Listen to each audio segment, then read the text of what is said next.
Hey guys, what's going on? Headed to church. Um, One second. This video is gonna be completely unedited. One second, guys. I felt like I put lotion on my face, like something on my face where I left, but it was really my hair I was doing.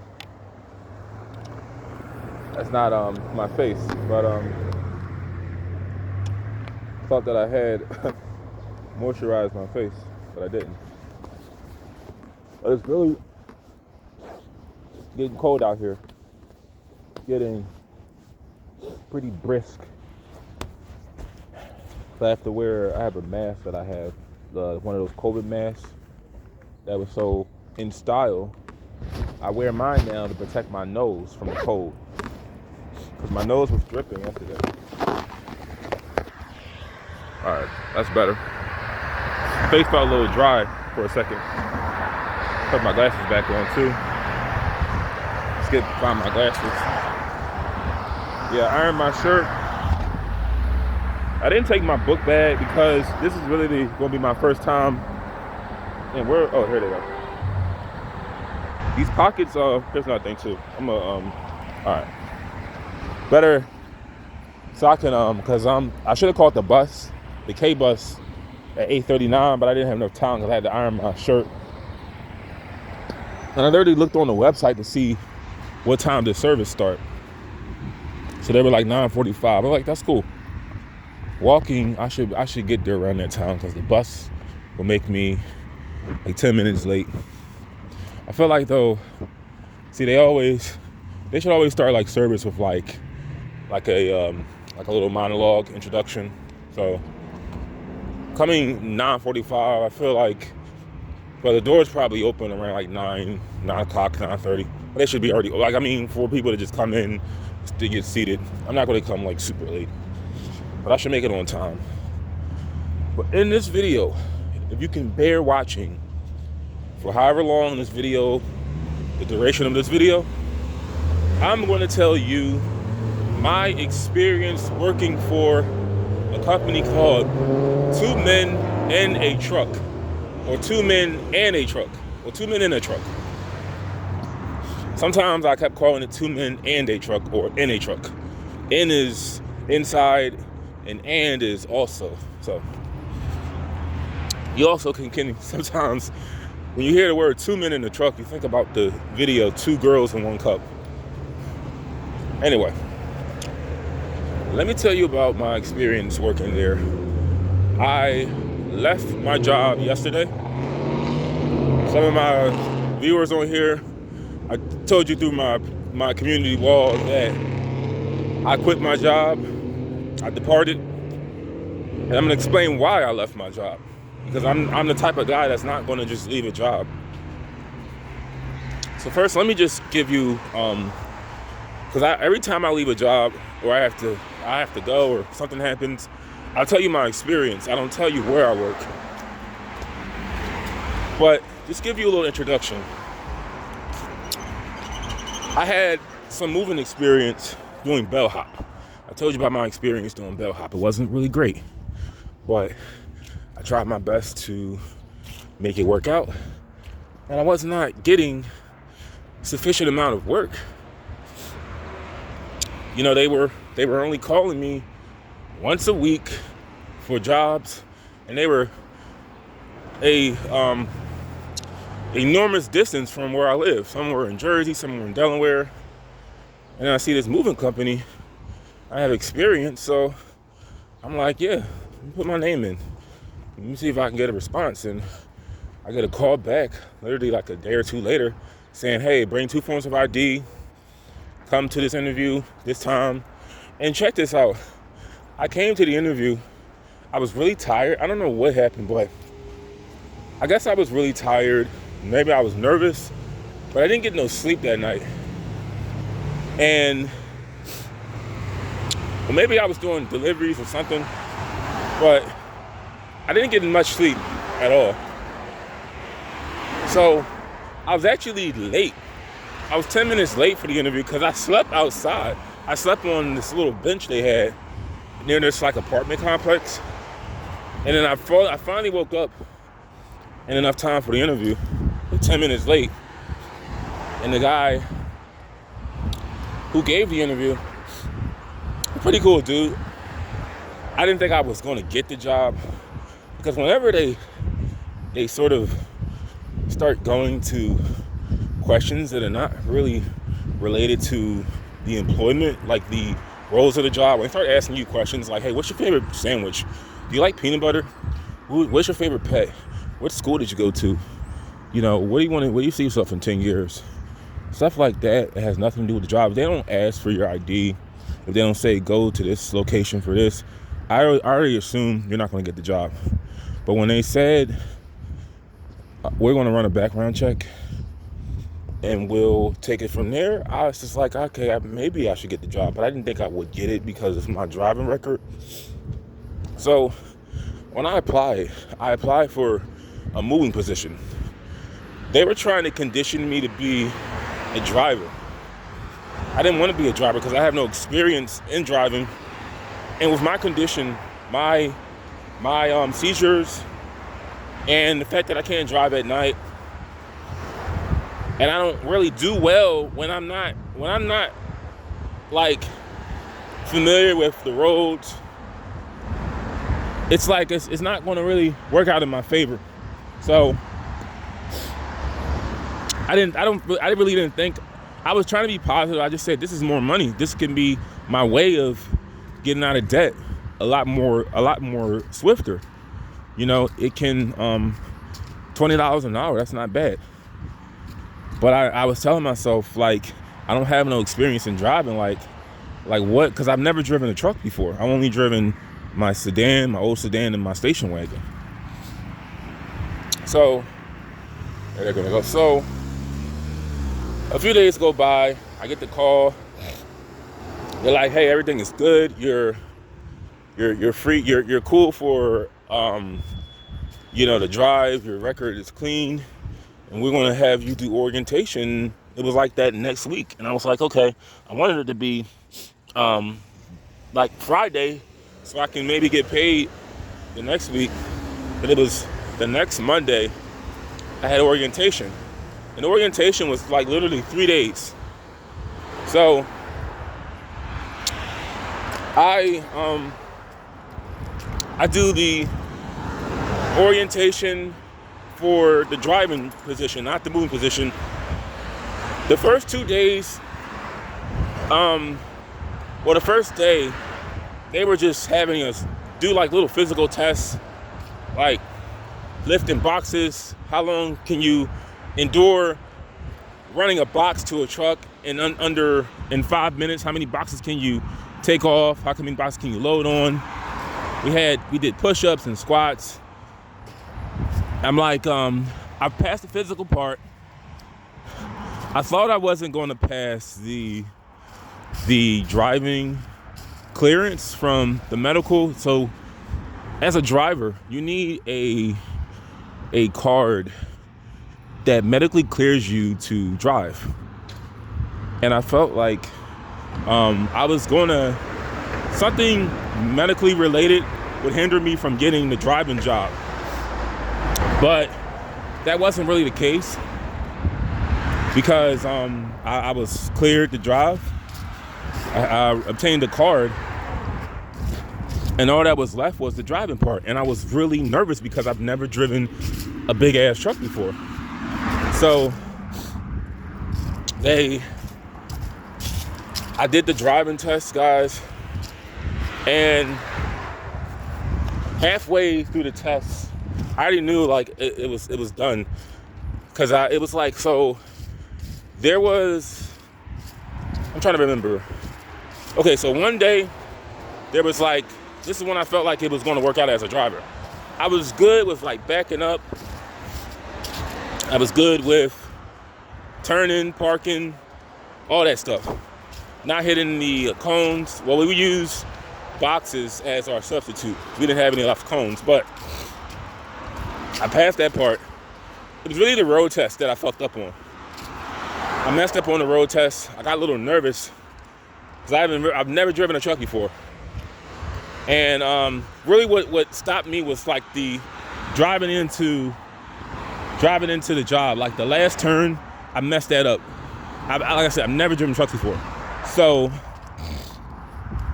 I was like, fine. I texted him the next day after the test. I just said, hey, if you want to make me a mover, that's perfectly fine with me, because I was comfortable just doing that originally. Initially, that's what I wanted to do. Because I was like, it's not like they said you were fired, but I was pretty sure they weren't going to have me be a driver, and that was fine. So I do the role. So instead of making $20, I make $16. I make $16 an hour as a helper, a mover. No, that's still good to me. You get tips, but I never would go into jobs expecting anything. So pretty much all of our clients were pretty, well off. They live in pretty affluent, neighborhoods and suburban parts of Pennsylvania. So I wasn't really concerned about always tipping, but what was really, so let me tell you some things about the job that you should be careful with if you decide to work here. I'm gonna just be fair. I'm gonna try to be non-biased as possible. So I'm not gonna disclose names, but I had two managers who were pretty professional, to me, in the 1 month and 20 plus days I was there.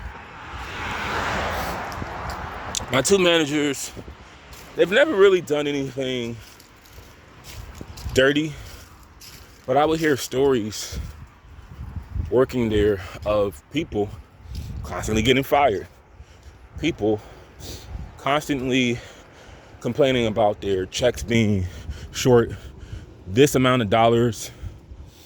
And when I heard that, I just I don't want to work for any company that's stealing money from me. So that was a little concerning, very concerning. The first month I was there, I don't really remember them firing people so often, but every week there would always be one less person, and I would just be like, hey, what happened to this guy? Oh, they fired him. What happened to Chuck? No, there's no Chuck that worked there, but it's like, what happened to Chuck? Oh, they fired him. What happened to this person? Oh, he called out for the 10th time. They fired him. So I'm just like, okay, be very cautious of a job with a large termination rate. If they're constantly terminating people, that's a red flag. Check whenever you apply for a job, and it's easier said than done, because when you have bills, just like me, you have things you have to take care of. You sort of want to just gut out what your situation is and be better coming out. Guys, I wanted this to work out so bad. My arm is a little sore, but I've fractured my back. I fractured my arm, messed my legs up, messed my back up doing this. Early on the job, days where they would get a little more stressful than beyond my control. There'd be times when I would use marijuana after work, just for my pain, my back pain, and my stress of worrying about if I'm going to have a job or not the next day. So just be very cautious when you have a job and there's a large termination rate. You hear a lot of people complaining about their checks being short. Don't work for a company that's taking money from you. But while I was there, the first month, the next month, I started on the 13th, I believe. I've always came on time, always on time, never late. I was late twice out of the 20 plus days I was there, I was never excessively calling out. I called out one time when I wasn't feeling too good. I was sick from working with a guy who was sick, and he came to work anyway, and he spread his illness to other people. So I was never calling out.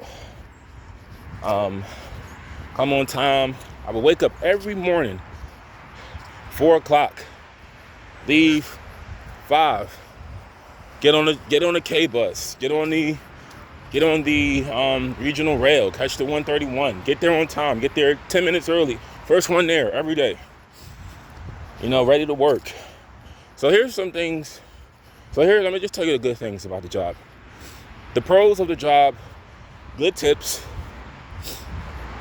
It's a nice job if you like to work outside. If you don't like being confined indoors, it's a great job for someone that likes to work outside.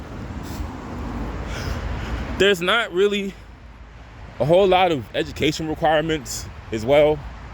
As long as you are, so you're going to have to learn. So they don't really train you with working with tools. They don't train you with how to take. They give a little training. There's no extensive training on how to take a couch outside of a door.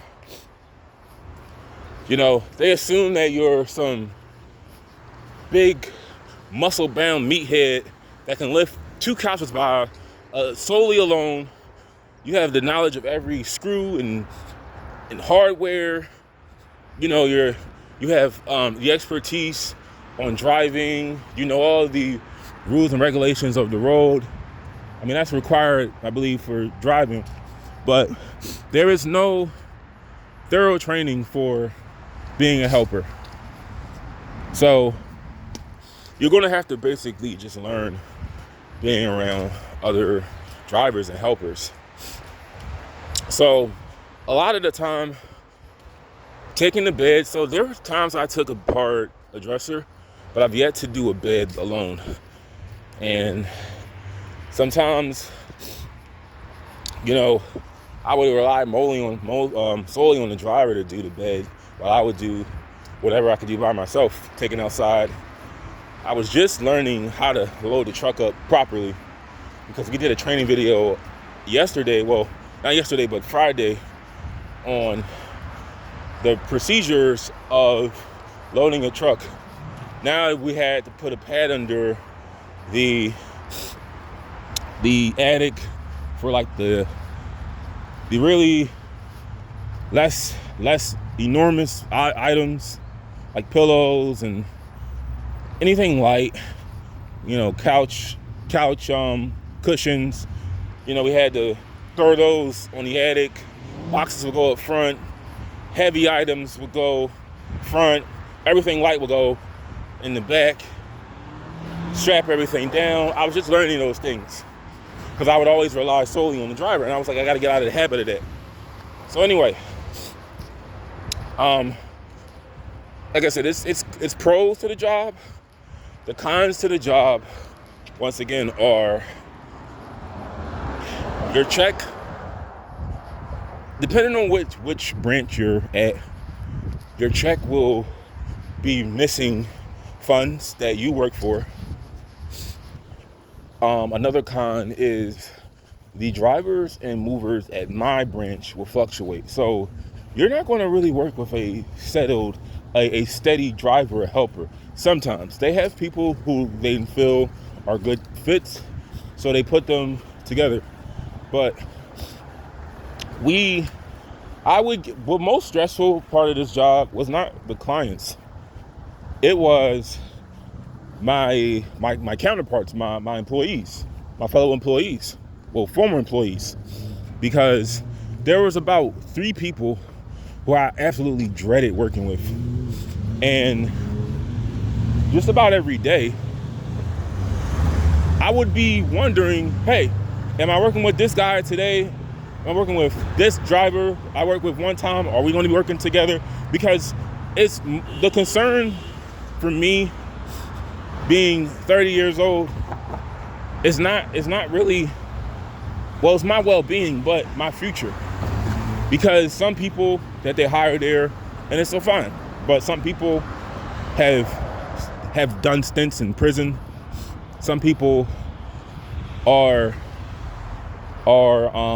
trying to get back into society. I don't know their situation, but they may have outside problems, going on in their life that they could potentially take out on you, such as having multiple kids, paying child support, their finances aren't in order. Everything I felt like, even me, like my finances are not in order. They're getting there, but it's like, and I have something, by the way, I have something lined up, so I'm not concerned about money. It's really just getting a job and moving and taking things to the next level. But they're going to take out on you their problems instead of just dealing with it themselves or taking it out on the people, the catalyst of the problem. People never really go at the actual problem or the initiator of the problem. They go out, they take it out on people that are not in no way connected to the problem. It's like Will Smith when he punched Chris Rock. It's like, you didn't punch the guy that fucked your wife. You punched the guy who made a joke about your wife. It's like you're mad at the guy who's complaining about people selling drugs in the community. Would you be rather mad at him or the people that are actually selling dope? Who's more harmful? But you're gonna have to work with people. So I don't have a record as an adult. Not that I had a record as a juvenile, but it's like I have a clean record. And some people that you will work with are potentially institutionalized. I don't know their bid, their stint, how long they served in prison, but one thing that I would emphasize with my employees was I don't mess around with other men. If there are boundaries that you tell me don't cross, I won't cross them because I think about my future. The last thing I want to do at a job is fight. It's not that I'm afraid of taking any pain. I mean, obviously not if I did this job for this long and I didn't tap out. But I want to explain that more in detail. But it's not that I'm afraid of pain. It's more like I think about things. I think about the consequences of what could happen in a fight. What happens if I get the best of it and you retaliate with not your fist but a gun? Or you fall, you crack your head open, and then I get charged with your death. Or what if I don't get the best of the fight and you get the upper hand and I'm left with physical impairments, where I'm never the same again. Stuff like that I think about. So I do what I can to not fight. The whole idea of self-defense is defending yourself. If somebody tries to punch me, I'm blocking your shit, or it's suplex city. I'm either going to slam you on the ground, or I'm gonna do what I can to make sure I come out looking the same way I did. So it's like I'll do what I could, and I never had an issue with everybody there, but there were some people who, I kind of side-eyed, like, okay, I got to work with this guy today. It is what it is. Because I never came in with the energy of, like, I don't know if I should have got on that bus. It doesn't matter. But I never came in the job I'm 30 years old. I never was like, hey, manager, hey, co-manager, I can't work with this guy. I can put him with somebody else. I never did that because I understand that they only care about the job getting done and the trucks going out on time. They don't give a fuck about you liking somebody. They don't give a fuck about who you get along with. They just want the job done. I get that. So And I never really fraternized with none of the managers. They were cool. They never done nothing to me. But I want to explain to you what happened yesterday. I may put a little timestamp if you want me to cut to the chase. But why I quit my job yesterday. So this is like my second week out of training, going out by myself. You could say it's going out by myself, where I would do it would literally the title of the company, 2 men in the truck. Sometimes it would be 3, sometimes it would be 4. But I finally am by myself, so I have to learn a little, the procedures and methods of putting a bed together, disassembling a bed, learning the the procedures of strapping down, heavy furniture, heavy appliances, stuff like that. I have to learn on my own. It's okay. The job is no longer stressful. But this week, as you guys know, I was called in for a drug test.